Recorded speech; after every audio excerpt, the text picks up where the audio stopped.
was 32 weeks into my pregnancy when my water broke unexpectedly in my mother's kitchen. I was shaking with pain, pleading for assistance.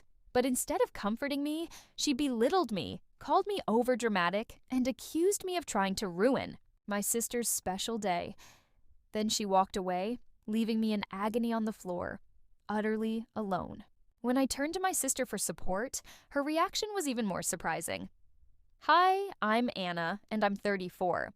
If you saw me on the street, you might think I have it all figured out. A polished professional with a steady voice and a no-nonsense smile. I'm a clinical psychologist, trained to listen, diagnose, and remain calm in chaos. People pay me to organize their troubles, but no one ever pays attention to mine. I live in Boston, not far from the Beacon Hill mansion where I grew up, though I haven't called it home in years. That place belongs to my mother, Rebecca, and my younger sister, Brianna, the favorite everyone loves. I was always the responsible one, the one who went unnoticed." 6 months ago, I finally had a reason to stop hiding behind others' expectations. I got pregnant. After 3 years of trying, through failed cycles and broken dreams, I was carrying a miracle. A little boy. My husband, Adam, cried when I showed him the test. He's an international project engineer currently working on a massive project in Singapore. He kissed my belly before leaving and whispered, "Stay strong for both of us." I was determined, but no one warned me how isolating it would be as my body started to fail. The people I needed most, my family, were not just distant, they were willfully blind. At 6:45 p.m., I was wrapping up notes on a teenage client who had just escaped an abusive household. My office light flickered softly. My assistant, Nurse Lisa, peeked in. "Dr. Anna, that's your last appointment. Go home and take a break. You look pale." I smiled, brushing my fingers over the small bump of my belly. "I will," I lied. Instead, I leaned back, staring at the wall for a moment. My heart raced a bit more than usual, and the swelling in my feet hadn't subsided in days. My head throbbed gently, just enough to remind me that I wasn't okay. Then my phone buzzed. It was Rebecca, my mother. I stared at the screen for 3 rings before answering. "Anna, you're still coming to dinner tomorrow, right?" she said, without a greeting. "We're finalizing plans for Brianna's engagement party. I have a prenatal checkup at 3, but I'll try to make it afterward," she interrupted with a sigh. "You're always busy. Can't you be a little more accommodating? This is a significant moment for your sister." A cold knot formed in my chest. Even now, after everything I've achieved, it still wasn't enough. I didn't argue. I just said okay and hung up. Then I opened the last unread message from Adam. "Let me know how the baby is doing tomorrow. I wish I could be there." I wished he could be too, because deep down, I felt something was wrong, and I think I already knew tomorrow would change everything. The next day, the prenatal clinic buzzed with quiet anxiety, a feeling only pregnant women and tired nurses understood. I sat in a corner, hands resting on my belly, trying to ignore the ache in my back. Dr. Andrews entered, clipboard in hand, her brow furrowed even before she spoke. "Your blood pressure is higher than I'd like, Anna," she said as she sat across from me. "And there's protein in your urine. That's concerning." I knew what she was thinking. I was thinking it too. Preeclampsia. "How far along am I now?" I asked, already knowing the answer, but needing to hear it out loud. 32 weeks, she replied. "Still early. The baby could survive outside the womb if necessary, but NICU care would be needed. Anna, you need to rest. I mean it. Strict bed rest." I nodded, forcing a smile to appear cooperative, but in my heart, I knew it wouldn't matter. Not today, because today was about Brianna. When I pulled into my mother's driveway later that day, I saw the catering van parked outside, and 2 assistants arranging roses on gold-rimmed tables under a crystal-lit tent. Brianna's voice echoed through the open hallway before I even reached the door. "Oh my God, Anna!" she called, holding up her hand dramatically as I stepped inside. A massive diamond sparkled in the light. "Isn't it breathtaking? Austin got it custom-made in Italy." "It's beautiful," I said politely. She twirled for effect, her dress hugging her form like it was sewn onto her skin. "I've lost 3 pounds this week. Wedding body, you know." I glanced at my own swollen ankles and forced a smile. Mom, Rebecca, appeared behind her, arms crossed. "You're late. I wanted you to help finalize the guest list." "I came straight from the doctor," I replied. "They told me I need rest." "Rest?" she echoed, unimpressed. "You're always tired. Anna, you're a psychologist, not a surgeon. How tiring can your work be?" That stung more than it should have. Even after years of published research and a fully booked private practice, she still viewed my career as optional, a hobby, a backup plan. I didn't respond. I just followed her to the dining room where the engagement menu was being printed, and floral centerpieces arranged like royalty was expected. As I sat there, I felt a tiny kick beneath my ribs. My baby Mason was alive and growing inside me, my reason to keep smiling through the insults and the weight of being the overlooked daughter. Brianna leaned over and whispered, "Just don't cause drama at the party, okay? Try not to faint or cry or whatever you do." "I'm not planning to," I said quietly. She gave me a tight smile and patted my hand. "Good girl." I should have left then. I should have turned around, walked out the door, and never looked back. But instead, I stayed, trying to protect a family that had never once protected me.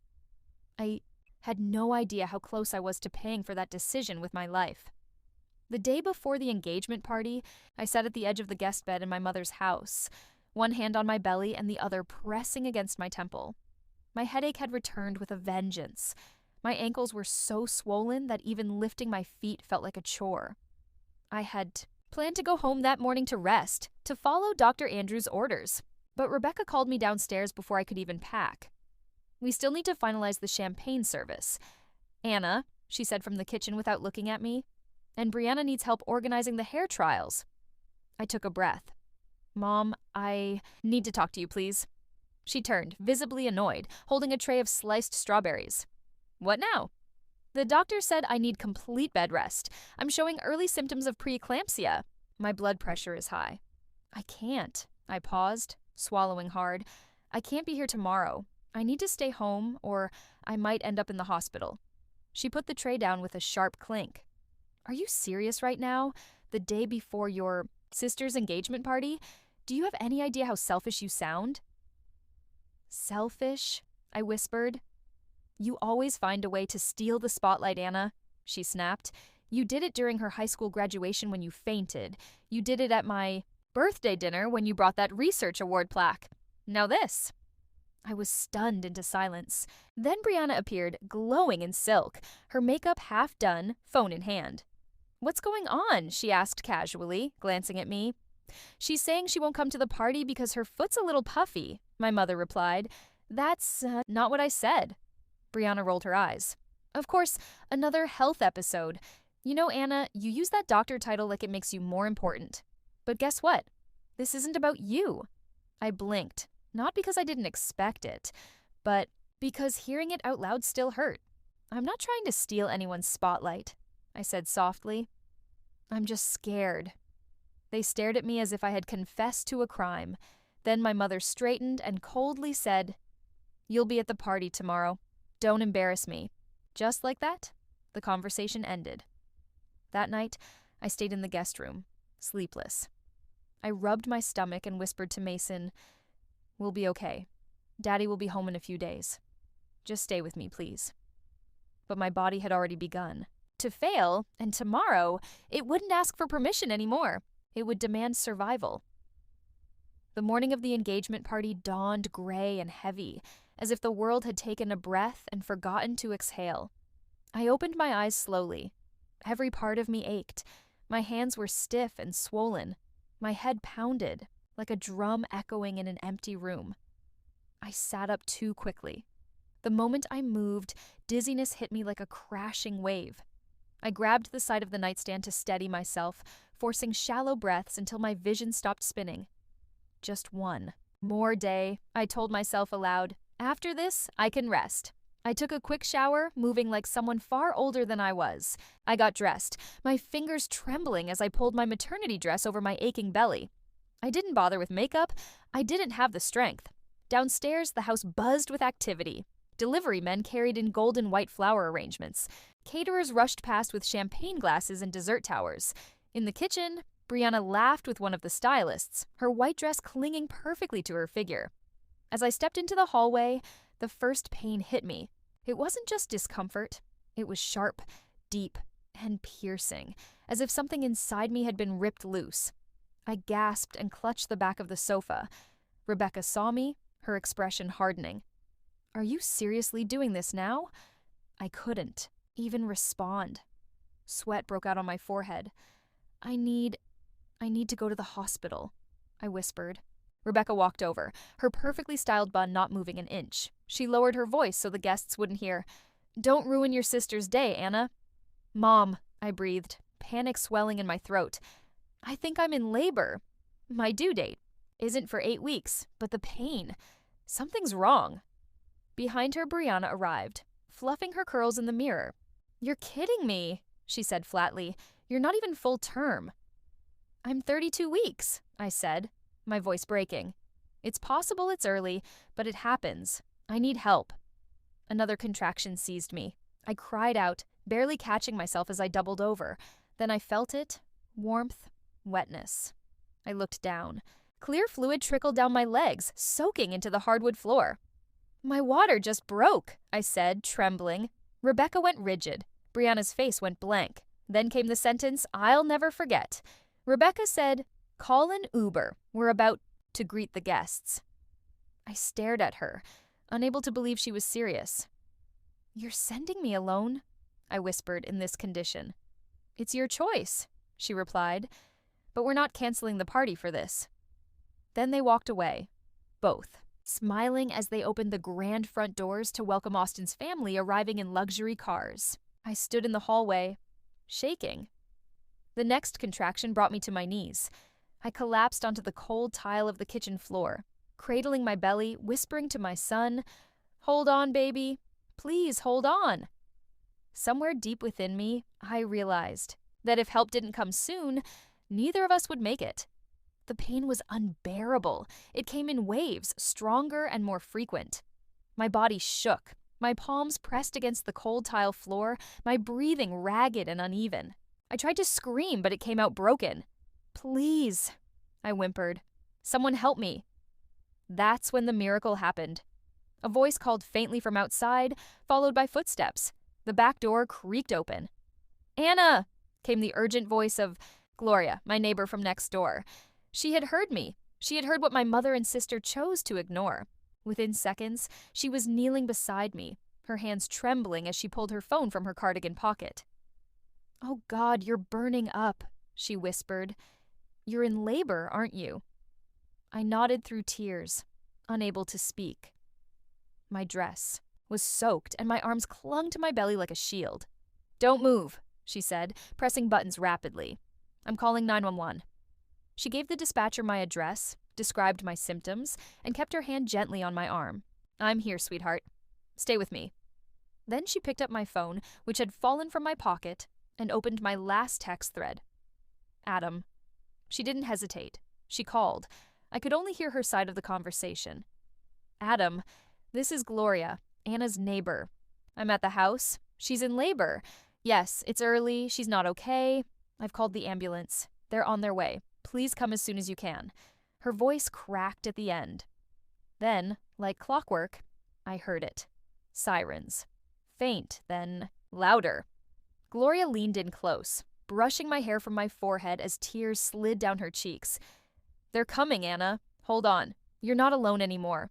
Moments later, the paramedics burst through the back door. 2 men and a woman, all in swift, practiced motion. "She's 32 weeks pregnant," Gloria said firmly. "Water broke. Severe contractions, possibly preeclampsia." The female paramedic, Officer Parker, immediately checked my pulse and blood pressure. "BP's dangerously high. She's in active labor," she said, attaching an oxygen mask to my face. "We need to transport now." As they lifted me onto the stretcher, I heard Gloria tell one of them, "Her mother and sister are entertaining guests." They knew. They just didn't care. I closed my eyes, letting the oxygen fill my lungs. But even as the ambulance doors closed behind me, one thought rang louder than the sirens in my ears. They left me to die, and someone who didn't owe me anything saved my life. The emergency room at Memorial Hospital exploded into action the moment the ambulance door swung open. Nurses rushed me down the corridor, while doctors barked orders I could barely hear through the pounding in my head. The fluorescent lights blurred above me as my stretcher jolted forward. "She's 32 weeks," one of the paramedics shouted. "Severe. Preeclampsia. Water broke nearly 40 minutes ago. High-risk labor." My consciousness drifted in and out like I was floating above my body, watching it all from a distance I couldn't quite reach. Then I heard the doctor's voice, calm and commanding. "We need to perform an emergency C-section. Now." Someone, maybe a nurse, squeezed my hand. "Hang in there, Anna. We've got you." I wanted to believe her, but my body was betraying me. My vision dimmed, my fingers turned cold, and then darkness. When I opened my eyes again, everything was still. The room was dimly lit.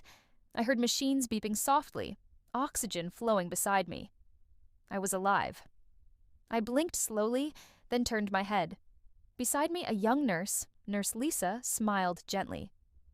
"You're awake," she said softly. "You gave us a scare." "My baby?" I croaked, my voice raspy and fragile.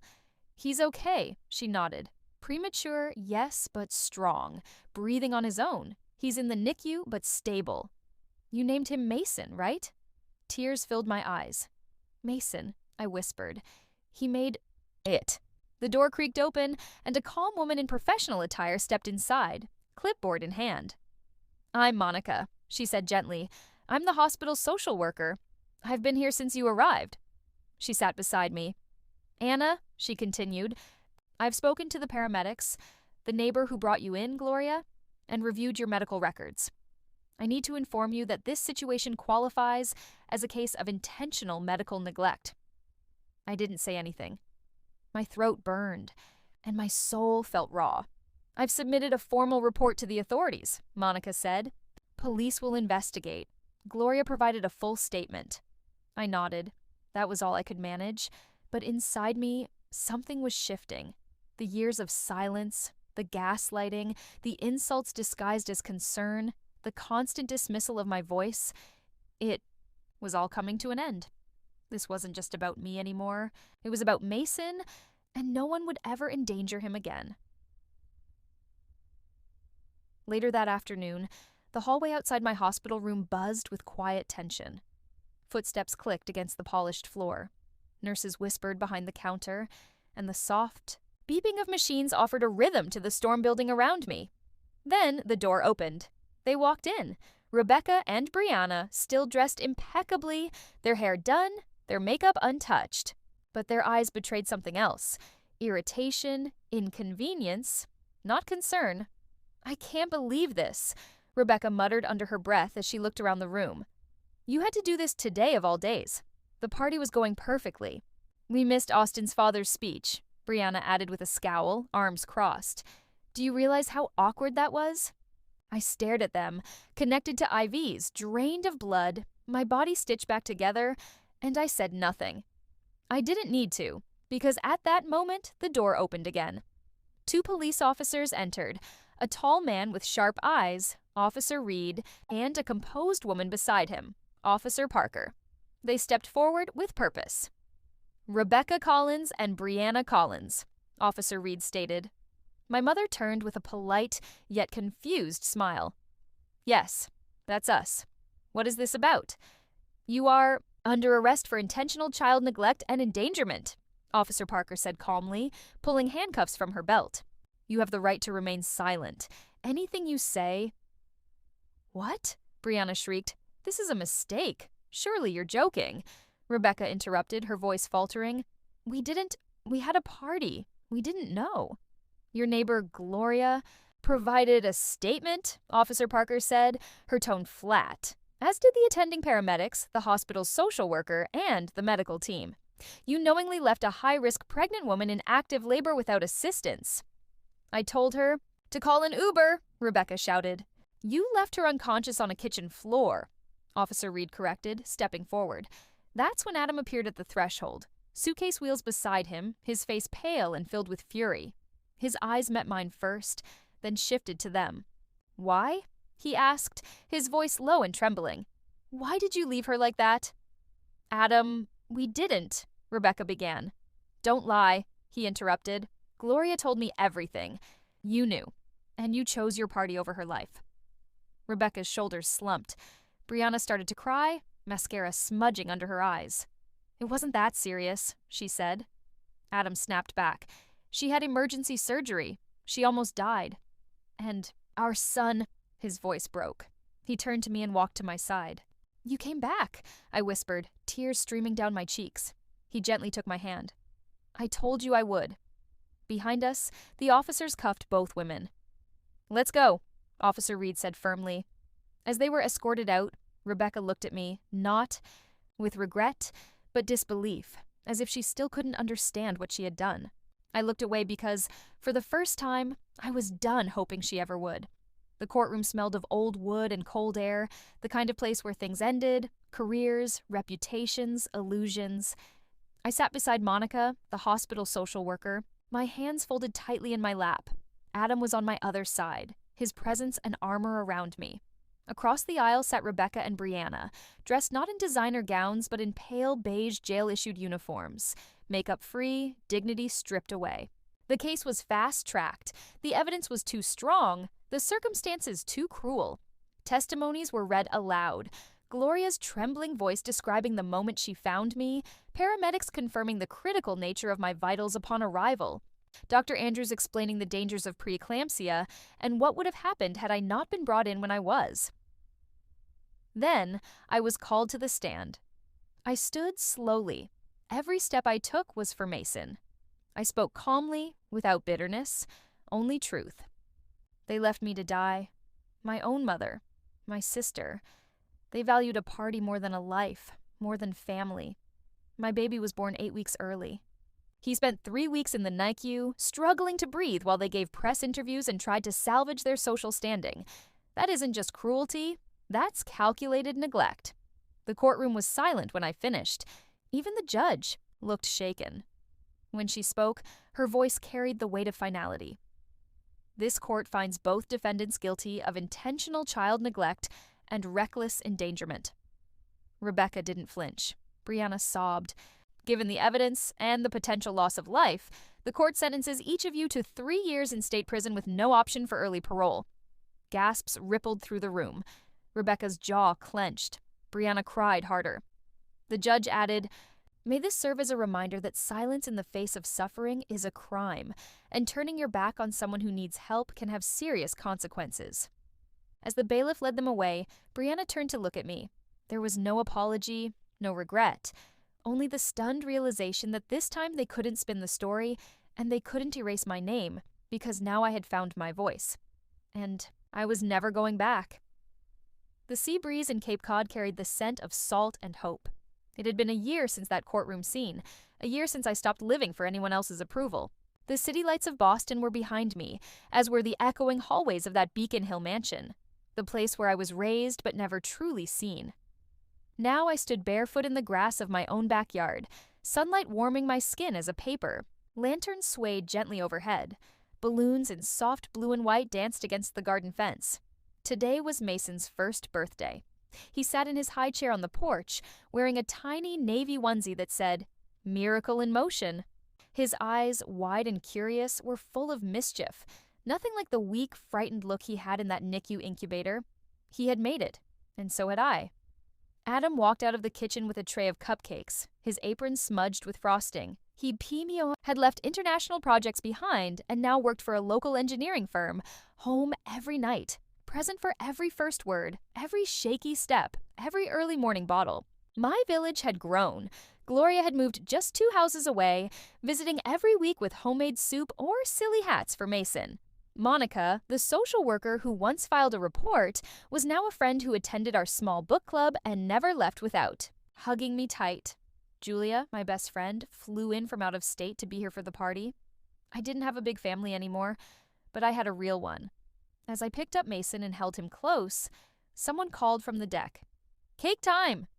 I walked over to the table where everyone was waiting. A single candle stood atop the small vanilla cake. I kissed Mason's forehead. "Make a wish, baby," I whispered. Adam leaned in. He doesn't understand what a wish is yet. I smiled, my heart full. But I do, because my wish had already come true. I was free. My son was safe, and our future was ours. For the first time in my life, I wasn't looking back, I was only looking forward. The guests gathered around the backyard table, their faces warm and glowing in the golden evening light. Laughter hummed in the background, and Mason's giggles cut through the air like a spark of joy. The single candle flickered above his cake, waiting. I knelt beside him, resting one hand gently on his back. "Go on," I whispered. "Blow it out." Of course, he didn't know how, so I leaned in beside him, and together we blew a soft, united breath. The flame disappeared, and with it, something else vanished too. The last remnant of a life I no longer owed to anyone who made me feel small. There were no reporters here, no announcements, no family pretending to care for appearances.